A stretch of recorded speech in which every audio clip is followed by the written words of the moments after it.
Kidd Kraddick in the morning. The Showbiz Top 5. Hey, it's Kellie Rasberry with your Showbiz Top 5 for Thursday. It's January the 28th.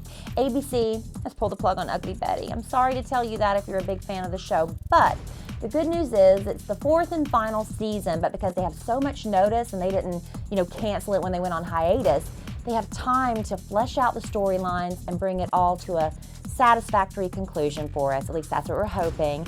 But the only thing is, instead of the usual 22 episodes per season, they're only going to give it 20. But they can wrap things up pretty nicely, hopefully, and tighten a pretty pink bow for us. But Ugly Betty has seen the last of its run on ABC.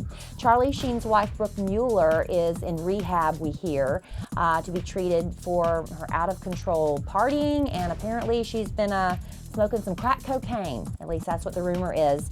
Now, they say about a week ago, Brooke was admitted to the hospital. She had some tooth surgery that went wrong, developed an infection, ended up getting pneumonia. But they say she was partying before she went to the hospital. So as soon as she checked out, the doctor said, you've got to go to rehab, but you can't fly because of the situation with your lungs and your health. So they say she took a train all the way across the country from California to North Carolina to this rehab clinic. Now, her mother is saying, yes, we are in rehab together because we're getting spa treatments, not being treated for any addiction. So this place must give a killer massage if they were willing to take a train all the way across the country for it.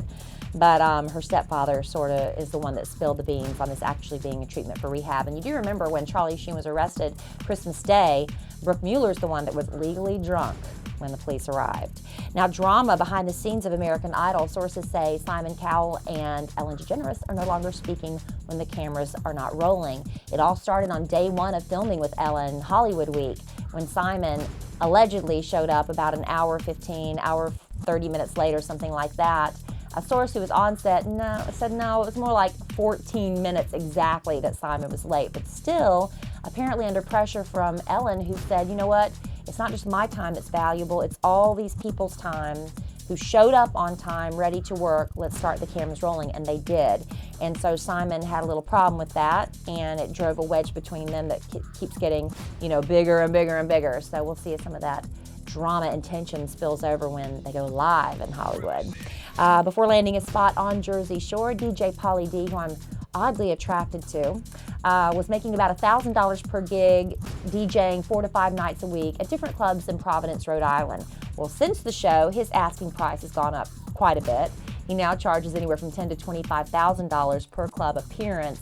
I guess $10,000 just to show up, maybe $25,000 to get the spin action going. I don't know, but he's now offering himself up for gigs all across the country while the show's on hiatus, and he's still negotiating to come back for season 2 with the rest of the cast. Now, I told you this about a month ago. This model down in Miami says he just might be the daddy of Kourtney Kardashian's baby Mason. Well, now he's stepped up his game a little bit. This guy named Michael Gerenti is asking Scott Disick and Kourtney Kardashian and little baby Mason to all submit to a DNA test. He said, you know what, if that's Scott Disick's baby, more power to him. But if he's mine, I need to be with him and be part of his life. Now, what Michael says happened was this. When, Scott and Kourtney were having their issues, the model was hired to be on set with Kourtney one day for a photo shoot. And she absolutely did not want Scott there that day, I guess because she was going to be, doing sexy things with the guy to make her feel uncomfortable.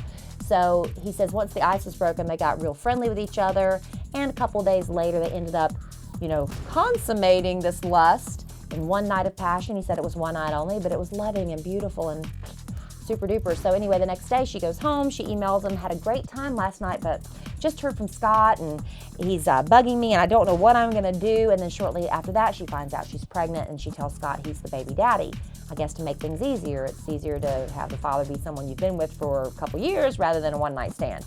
So anyway, he just says he wants to know for sure if he's, blood related to this child so he can take his part and probably get a little publicity out of it too. Anyway, that's your Showbiz Top 5 for Thursday.